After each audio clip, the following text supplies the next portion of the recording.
ভোলা জেলার তজুমউদ্দিনে জুলাই গণ অভ্যুত্থান দিবস উপলক্ষে বিএনপি, ইসলামী আন্দোলন বাংলাদেশ ও বাংলাদেশ জামায়াতে ইসলামী পৃথকভাবে র্যালি ও গণমিছিলের আয়োজন করেছে। মঙ্গলবার ৫ আগস্ট দিনভর এসব কর্মসূচিতে ছিল উৎসবমুখর পরিবেশ এবং নেতাকর্মীদের ব্যাপক অংশগ্রহণ।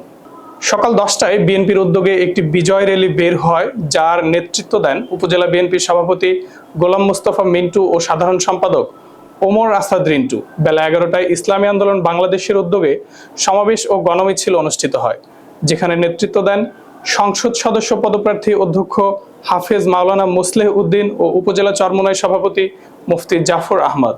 বিকেল ৫টায় জামায়াত ইসলামী ও ছাত্র শিবিরের যৌথ উদ্যোগে গণমিছিল অনুষ্ঠিত হয়। নেতৃত্ব দেন উপজেলা জামায়াত ইসলামীর আমির মাওলানা আব্দুর রব ও সেক্রেটারি মহিউদ্দিন মাস্টার। দিনব্যাপী এসব কর্মসূচি ছিল গণতান্ত্রিক চেতনা ও ফ্যাসিবাদ বিরোধী স্লোগানে মুখরিত, যা রাজনৈতিক সচেতনতা এবং জনগণের অংশগ্রহণের অনুভূতি উদ্দীপ্ত করে।